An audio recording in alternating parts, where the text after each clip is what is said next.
負け惜しみはあの世でいい。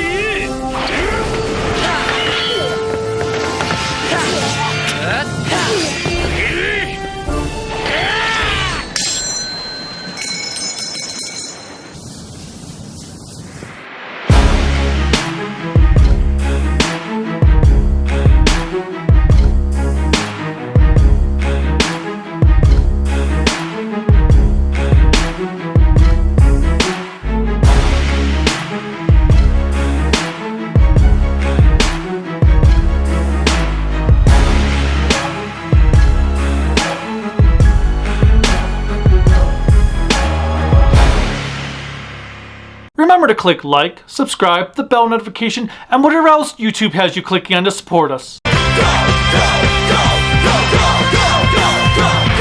What's up everyone? I am the Kaji no Kami, and this is my 38th Sentai review for the 38th Sentai series, Ressha Sentai ToQGer. ToQGer. Juden Sentai ToQGer was a massive hit as far as merchandise sales were concerned, which was not to anyone's surprise given how much children love dinosaurs. As such, Toei was in a bind to figure out what the next theme should revolve around. Then an idea came to fruition. Trains are something the vast majority of Japan travel by. Furthermore, children love trains. So taking the concept of trains and integrating it with a Sentai series seemed like a no-brainer. So much so it makes you wonder why they didn't do it before. They then hired Yasuko Kobayashi to helm the show, who had given them their success story with Shinkenger in 2009. Sure, she wasn't as successful with Go Busters, but hey, every writer always strikes out every now and then. Thus, Ressha Sentai ToQGer was born. Is ToQGer a very imaginative series worth writing on? Or does it quickly derail? Let's take a look to find out. The heroes. Our heroes are a quintet of amnesiacs who must travel around Japan fighting an empire of shadows. At the start of the series, our heroes wake up to find themselves on an estranged train that is a part of what is called the Rainbow Line, with no memory of who they are beyond a few fragments from their childhood. Technically, one of them wakes up on a train belonging to the villains, but still. 町の名前や秘密基地の頃の後、もう分かってるよね。誰も覚えてない。俺たちに共通するピンポイントの思い出以外全部ぼんやりしてるんだ。しかもそのことに違和感さえ持ってない。Therefore, they'll spend the majority of the series trying to regain their memories while fighting evil. It's an interesting concept and works well in the long run, though the execution does not do the series any favors. I rather like the plot twist, and it makes aspects of the Rangers' personality sensible. Nevertheless, it does not mean these characters are all that thrilling to watch, as they are rather childish and annoying at times. I've seen more immature teams, so I can deal with it. Their main objective is to traverse Japan and stop the Shadow Line from conquering a town, while having to free the occasional one that has already been taken over. Anyway, our group is made up of Right Suzuki, Haru Takashiki, or Tokati, as he prefers to go by, Konnichiwa. Mio Natsumi, Hikari Nonomura, and Kagura Izumi. They are played by Jun Shisan, Jin Hiramaki, Riria, Ryusei Yokohama, and Ai Murataka. They were selected to be the ToQGers for they all have very vivid imaginations, which is the main ingredient necessary to empower their abilities to defeat the Shadow Line. でも、なんで私たちが選ばれたんですか？それはImagination! Right is Toku number 1, for he is always right. All of the time, and whatever he says is how the situation is. If he tells you the situation can be beaten with plan A, you better believe it is going to do so with plan A, for he can never be wrong.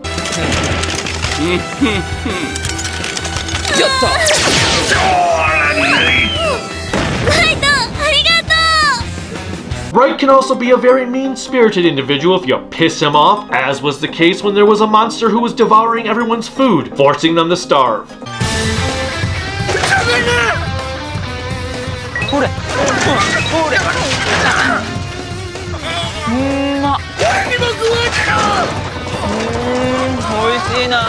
In addition, there was another episode that featured Right getting depressed because a monster didn't laugh at his joke, so he sat on the steps in depression during the battle. 大丈夫？頑張って。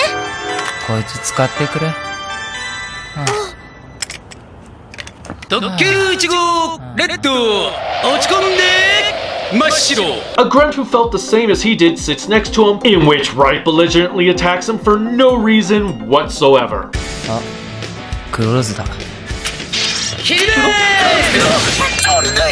What a dick. Wright is more akin to the impulsive, immature Rangers of recent years, albeit without the annoying catchphrase that those who have succeeded him have had.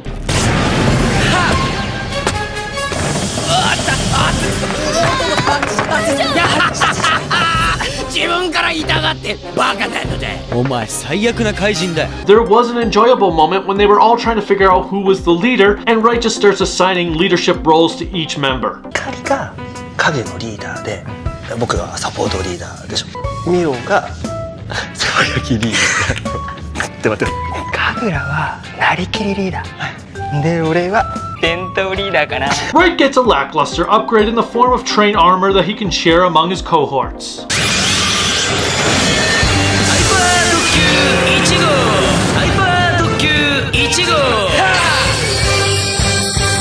Toqgers is the indecisive brains of the operation who can be very smart when he wants to be, while being unsure as to whether or not his actions are the right ones. 戦いは当然ライトやミオにはかなわないし、勉強好きな割に頭の良さは光の方が上だし、女の子の塊みたいなカグラだっていざとなれば強い。He has a crush on Mio but is too nervous to let anyone know about it, and feels embarrassed by it when Hikari learns about his feelings.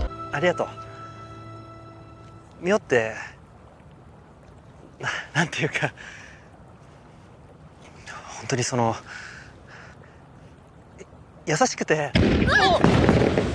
On the other hand, Toqgers can also be a bit impulsive, as was the case when he was told the ToQGer passes could also work as a credit card, and Toqgers went around buying all kinds of merchandise, not realizing he was going to have to pay his debt off at a later time. このパスで何でもタダなんですから。ただ？いやバスで使ったお金は後で自分で払うのよ。A little ways into the series, we come to learn that Toqgers idolizes his older brother and even created a superhero based on him that was brought to life by the Shadow Line in one episode. 君リオナイトでしょ。間違いない。リオナイトだ。He also chokes on coffee at one point.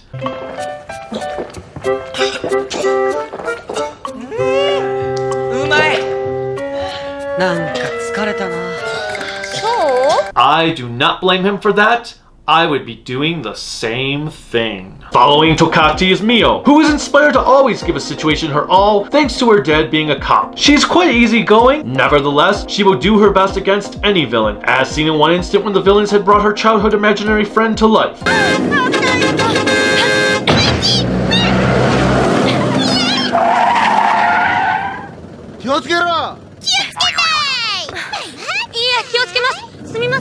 Mio is not a fool and is hard to trick as well.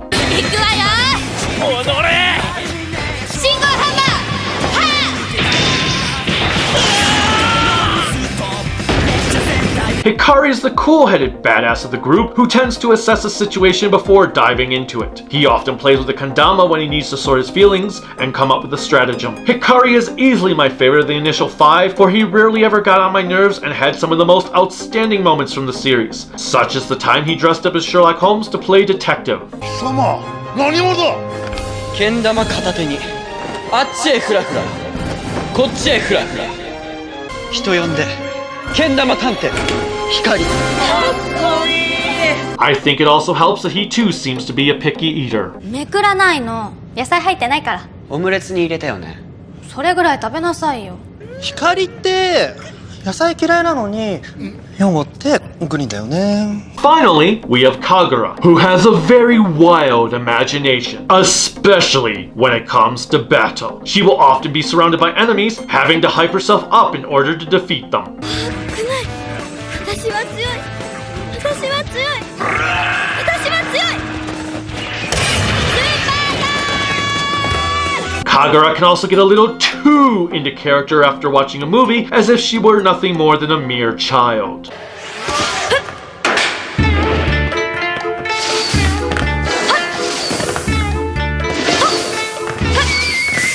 The same goes in one episode when she became a movie director, which had some really hilarious results.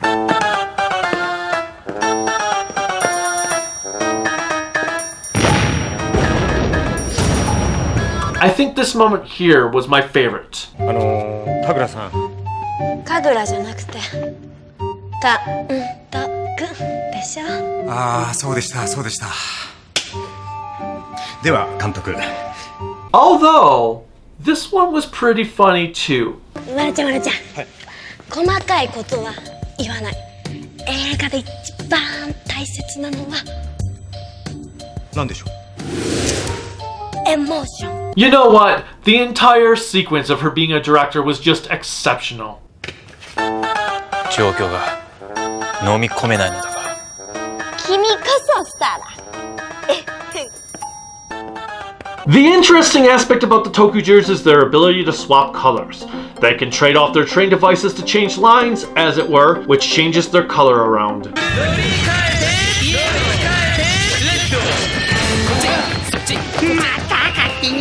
乗り換えを何だと思ってるんですかね。まあいいでしょう。これも彼らのイマジネーションです。It is nothing more than a gimmick. Still, it is used quite efficiently in one episode when the Rangers find themselves unable to stay transformed for more than 30 seconds. Switching lines allows Wright to battle the monster for 2.5 minutes, which is all he needs in order to triumph over his foe. 変身などすぐ無効になる。乗り換えてピンク。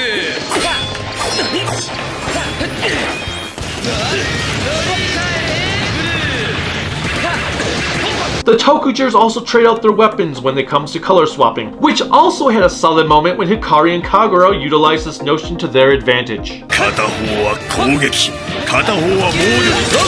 乗り換えてフリー。特急4号。乗り換えてピンク。 To finish off a monster, at least for the first time, the Rangers combine their respective weapons to form a cannon that fires off whatever they imagine the attack being.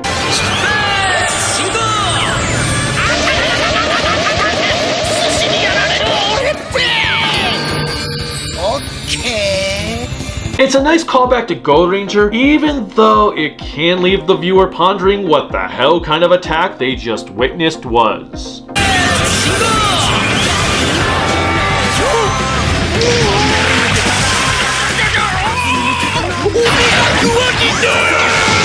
What the hell? Sadly, I do not like the Ranger suits one bit, as something just seems off about the railroad tracks on their chest. The helmets aren't great either, although it is funny to see Takati occasionally remove the railroad around the visor as if it were glasses.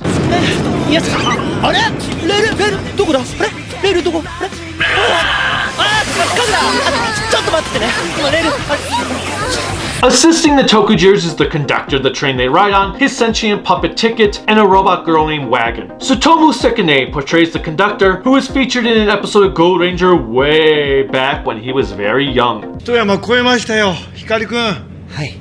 ナイスサポートです。じゃああとはまた頼みます。わかりました。見なかったことにしよう。 Ticket and Wagon are voiced by Kappe Yamaguchi. 面倒なことに次の駅はシャドーラインに乗っ取られているようですね。And Yui Hori. みんな同級生なのね。いや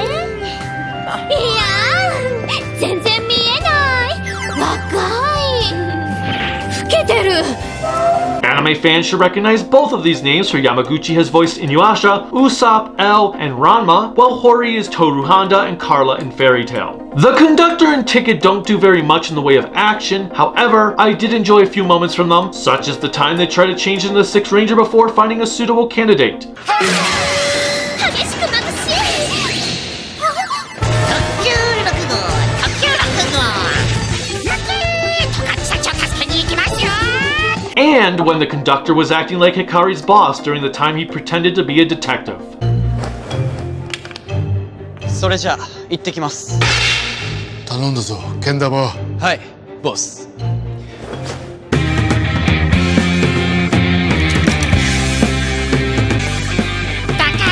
It can also be quite entertaining to watch Wright and gang try to take Ticket off of the conductor's hand. おなら様もやめてください。惜しい。もうちょっとでぬいぐるみ取れたのに。 As for Wagon, she is very, very weird.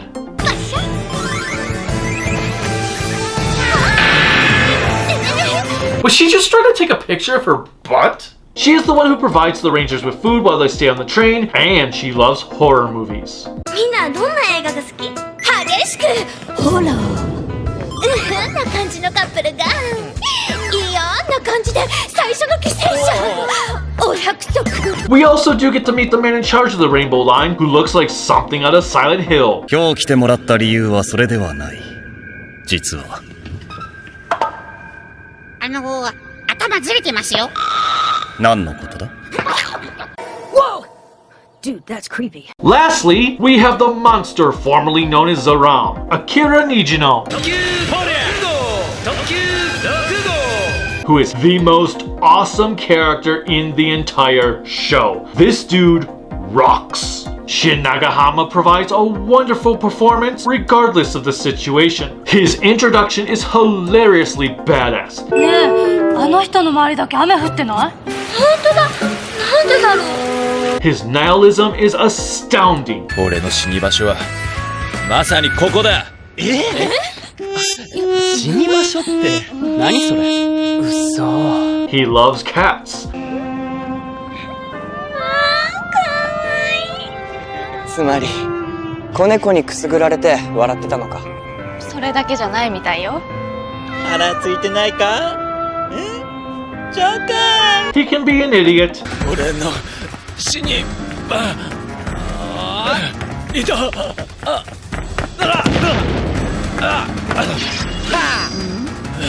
しまった。 And most of all, he comes equipped with his own remarkable theme song.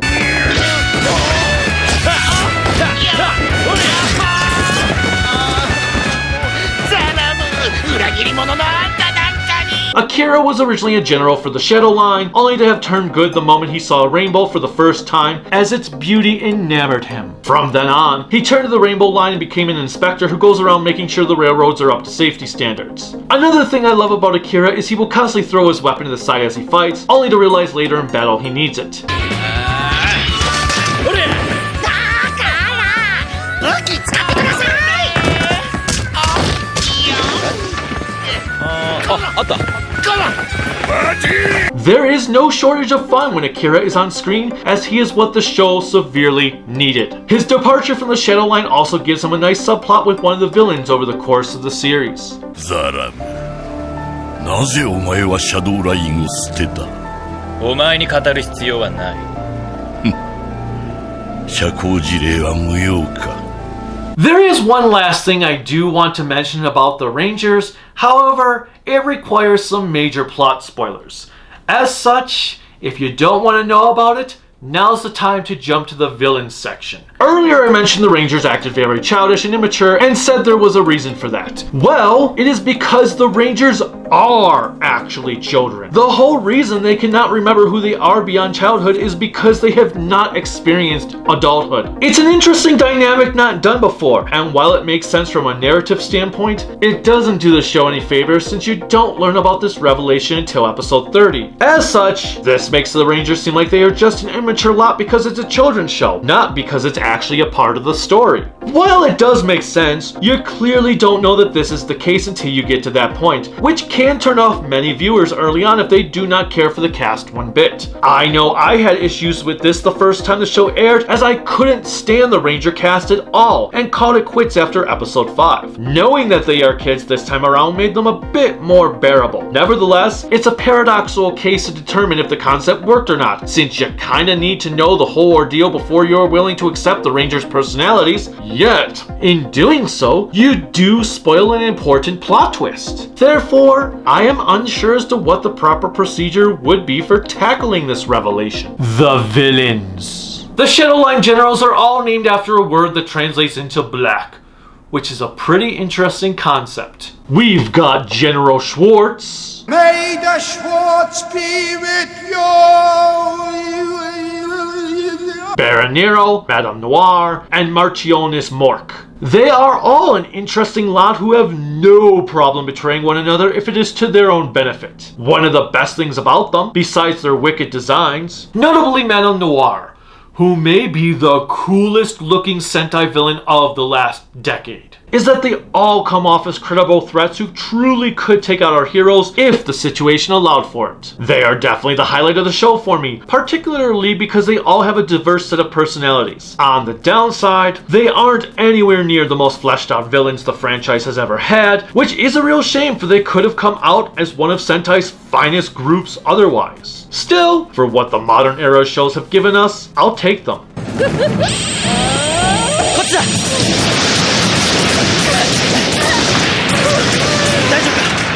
The voice cast for a few of these dark lead rogues should be quite familiar to any anime fan. Jun Fukuya, who is Lelouch in Toqgers, brings Nero to life, while Sailor Mercury's Aya Hisakawa is Noir. 新たに家臣をレインボーラインに放ったようですな。ええ、城の奥底に引きこもっていましたのを見つけましてね。チェーンシャドウといってとてもいい網を作るものですの。我が配下の者たちも負けてはおりませんぞ。 She's also the new voice of Bulma in Dragon Ball. Haruhiki Jo voices Schwartz, who is, interestingly enough, the Japanese voice for Scar in The Lion King, along with Barbossa in Pirates of the Caribbean. そんな脅しを言える立場かどうか考えるがいい。考える余裕がない。特急1号も案外小さい。この程度でそこまで追い詰められるとは。 Then there is Mork's voice actress, Reiko Suzuki, who has been in many series such as Fullmetal Alchemist, Ranma 1/2, JoJo's Bizarre Adventure, One Piece, and Gundam. よいか、それもこれもシャドウラインの弱体ぶりが目に余るからだ。見よ、陛下の意気消沈ぶりを。 Throughout the first third of the series, Noir is always talking about how her daughter Grita is going to marry their emperor upon his awakening. Grita is conflicted with this belief, for she has no interest in their emperor, while she admires Schwartz. ネロ男爵、グリッタはいずれ皇帝のお妃となる子ですのよ。美しさを保つのも皇帝のためです。シュバルツ様。 Any sane man would run away from this terrible demon-looking beast unless they are some salesmen trying to fend for their life.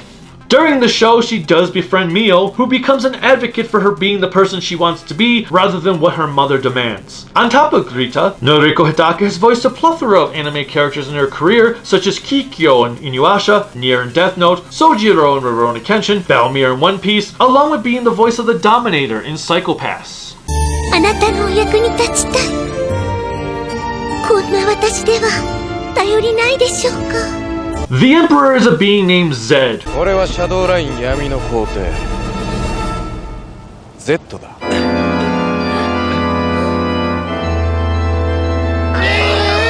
Wait, Zed? And the name of the character he's supposed to be marrying is Grita. I'm sensing something very familiar here with Zed and Grita. Wait, what was I talking about? Zed is obsessed with Right because of the way he shines.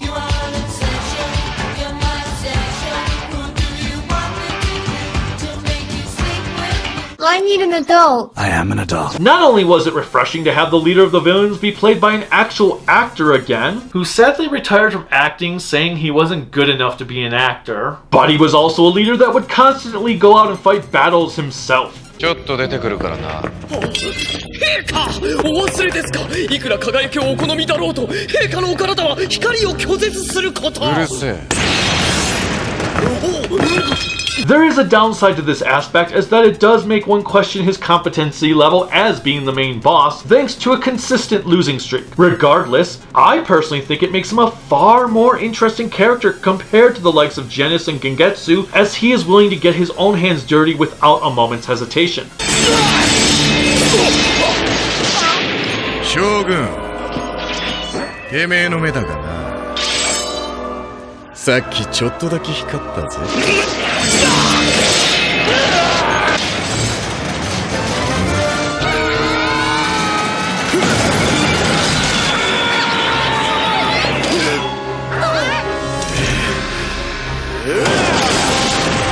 Plus, the final few episodes of the show divulge why he is obsessed with Right, which makes for an interesting finale that plays a pivotal role as to why there is no Black Ranger featured in this series.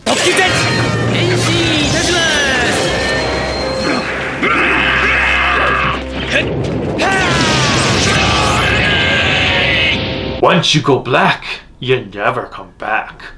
Once you go goth, you're on Hoth?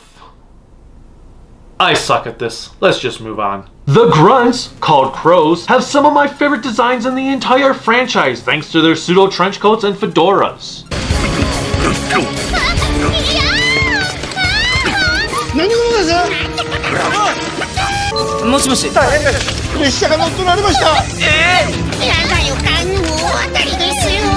Lastly, the monsters of the week, Shadow Monsters, are an interesting bunch when it comes to cosmetics. They are all based on some sort of real-world object and can play off their origins quite well.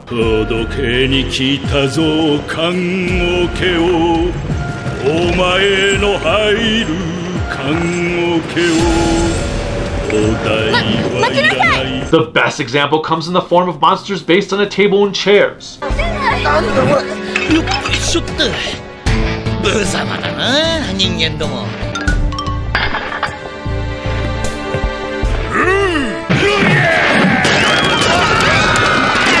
The concept alone is ingenious, while the execution is just as entertaining. I also like how each of the towns that have already been conquered are controlled by a monster based on a chess piece.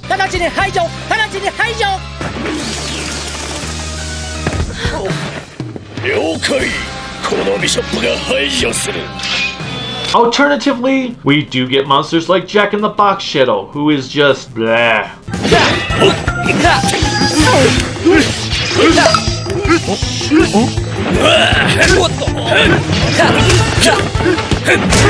The monsters grow upon defeat by, they just grow for the sake of growing. There's really no explanation as to why. They just do.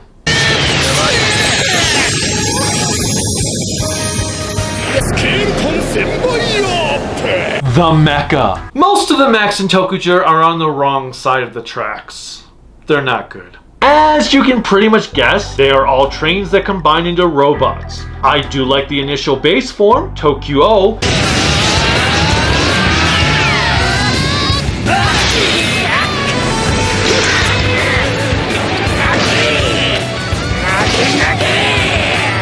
As the overall design is simplistic and the suit actor appears to be able to fully maneuver, giving a great range of motion to the machine. Then they went ahead and ruined it by adding more trains to the mixture, which broke up the uniformity.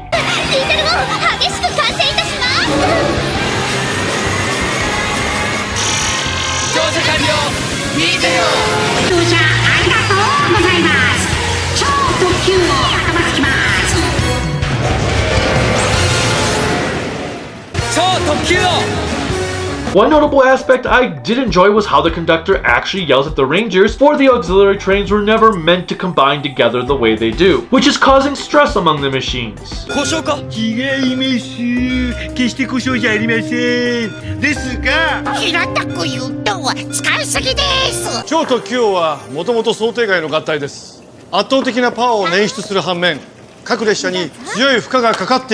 Then there is this that happens in episode 3.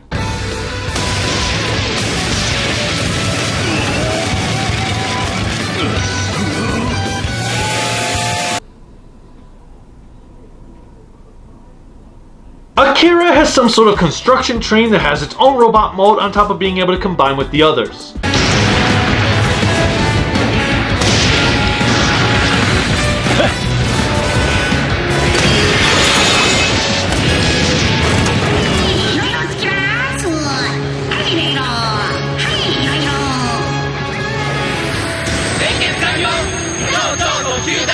The Rainbow Line Central Station can also teeter between being a station, a train, and a robot.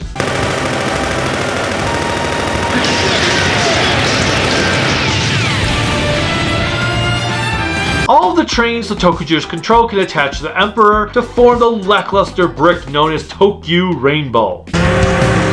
Yuck!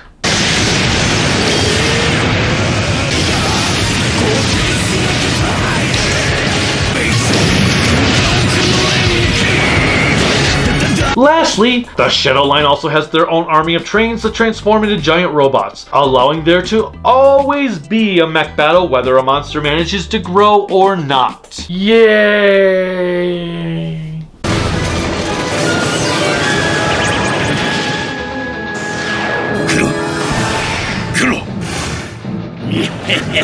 At least their design is par for the course in the coolness factor.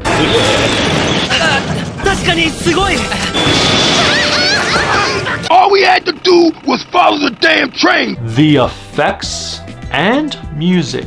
The effects are hit or miss, while the music is usually the best part of the show. Toei tried to be ambitious at the start and have some battles on top of the trains, which didn't work out all that well as they just didn't have the budget to pull off what they wanted effectively.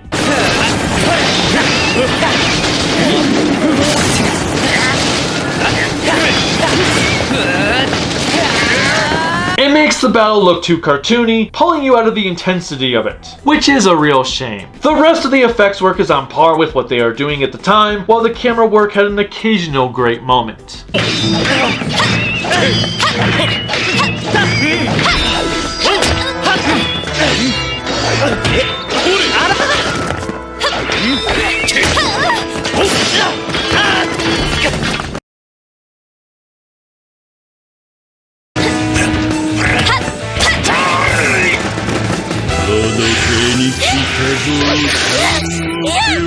Kei Hanioka's score is a highlight of the series that can enhance even the dullest of scenes imaginable. There are a lot of tracks to be had that kick all kinds of musical ass, with one of my top favorites being this one.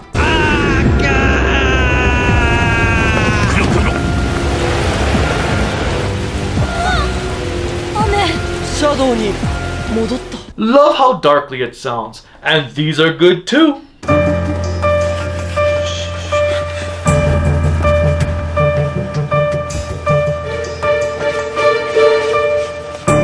Zaran, なぜお前はシャドウラインを捨てた？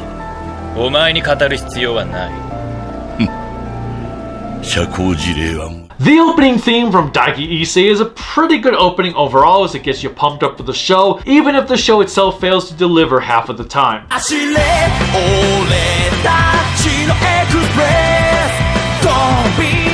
The chorus is catchy and it does have a rhythmic beat to it.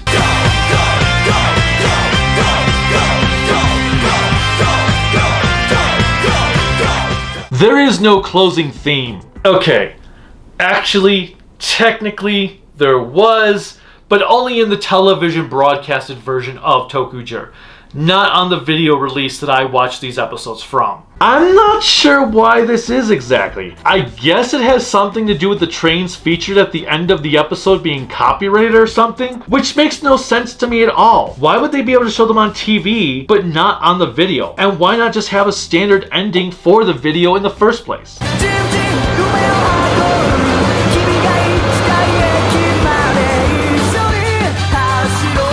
Either way, while I did take a listen to it once, it would not be fair for me to grade it on its own considering I don't know how it flowed with each and every episode. Additionally, it's only like 30 seconds long, rendering it moot. The episodes. ToQGer is a show that is very uneven when it comes to its writing quality. Every 2 or 3 good episodes would be followed up with 2 or 3 bad episodes, which would be succeeded by 2 or 3 excellent episodes, only for those to be undermined by a few tiresome bores. It's just all over the place, making one wonder if Kobayashi had just given up on trying to provide a good show or not. As such, I've got quite a few contenders for being both my favorite and least favorite episodes. 2 of my least favorite candidates include the aforementioned Jack in the Box one, due to the sheer stupidity of scenes like this.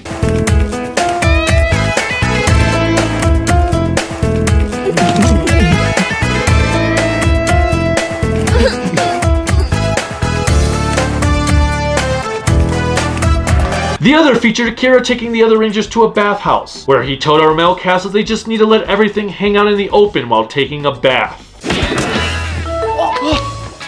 戦闘ルールその1、恥ずかしがらずに堂々と。 The one I went with as being my absolute least favorite features an episode where a dude falls in love with Mio. みんな大丈夫？ There are so many reasons as to why Love is a Train Wreck is just flat out wrong on so many levels. However, I will allow some leeway to the character hitting on her due to plain ignorance. As if it isn't bad enough, we get a scene where Akira just kisses the dude and he suddenly finds himself in love with Akira.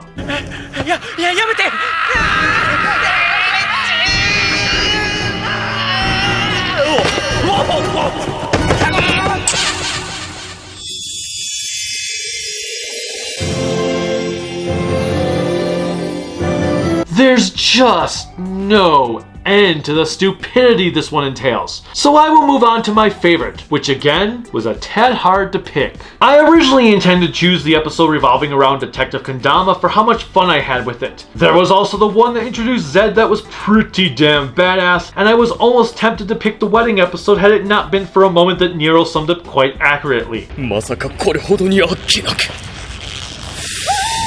Instead, I am going to say that the Hyper Express Terminal is my favorite, as it is an episode that is centered around our villains for the most part. While the Rangers are dealing with table and chair shadows, Zed finds himself under attack by Schwartz and Wright, which leads to Noir, Mork, and Nero having to defend him.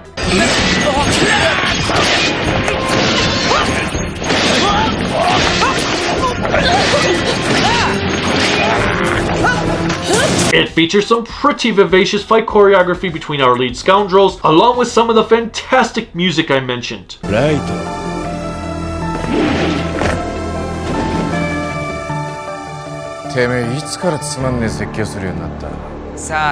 Plus, watching the ToQGers having to travel by bus provided some hilarity. そこは大丈夫。振り替え輸送があるから。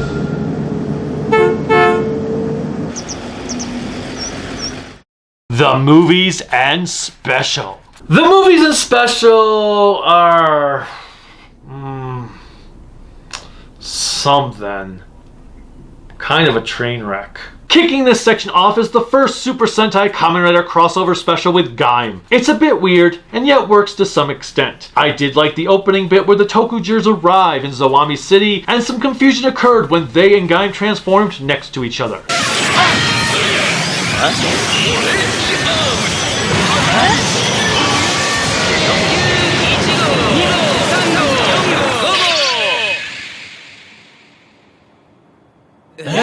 Beyond that, it's harmless fun with a funny-ass scene when one of the Gaim characters is on the phone with a mech battle happening behind him, only for it to leave his point of view just before he turns around to look out the window. そんなバカな話があるか。仕事に戻れ。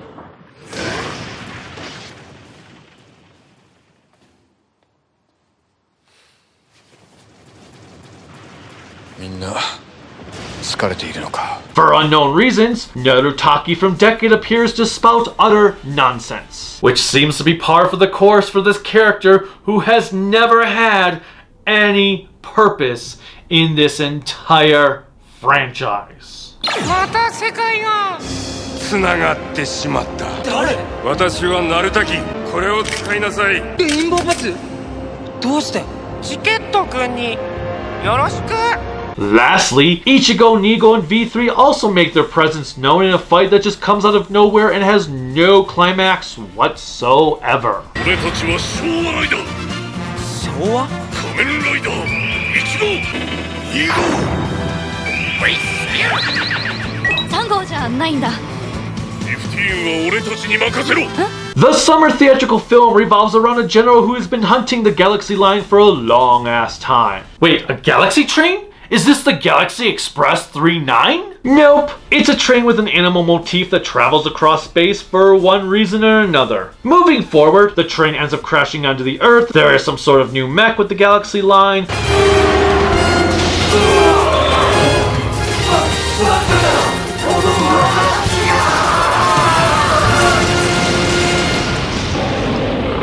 Well, the ToQGers acquire what I guess is the precursor to the Zyuohger costumes or something. Overall, the movie is quite average, which I guess makes it better than some others. ここか。俺の死に場所は。全 After that comes the annual versus film with the tokuaannetwork.bsky.social, which is quite boring. Thankfully, neither team ends up fighting each other, so that was a nice change of pace. A remnant for the villains of tokuaannetwork.bsky lands on Earth and tries to conquer it because of course they do.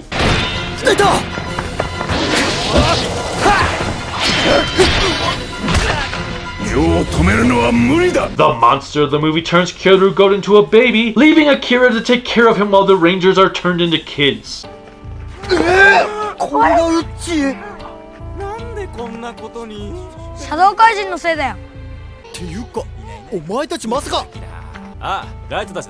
Also, for some reason, Nero does a Sentai-esque roll call.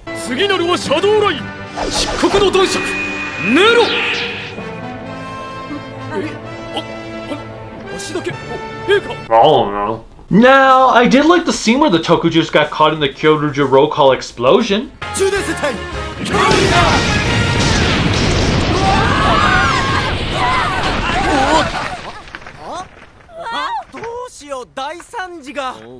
Lastly, the ninjas appear with personalities that seem far more competent than the ones they got in their own show. よく見てよお兄ちゃん。なんで？どう見ても妖怪じゃないじゃんあれ。まあ邪悪なやつに変わりはないようですけどね。Not to mention Takaharu never actually says his signature catchphrase. Last but not least, well, kind of, is a sequel movie that kicks off in the year 2025 and features the tokuaannetwork traveling back in time to 2017 in order to regain their imaginations. I can't say much given it takes place after the series, however, like with the Versus film, it is an utter bore fest to sit through. 嫌だ俺たちアキラを探すいてててててておいおいちょご家族が心配していますよ The best scene comes from this as the new villain, Archduke Hei, introduces himself. 私の名はヘイ太鼓シャドウラインの新たなる支配者え笑 In the end, tokuaannetwork had a lot of entertaining qualities to it that were bogged down in immense mediocrity. Still, I would say the show is one of the better Sentai series from the last decade, specifically thanks to its villains. Thus, I am going to give tokuaannetwork an average 3 out of 5 grown-ups in spandex. It's an adequate show that is worth a watch if you are a diehard Sentai fan or just want to see some cool trains. Until next time, bye!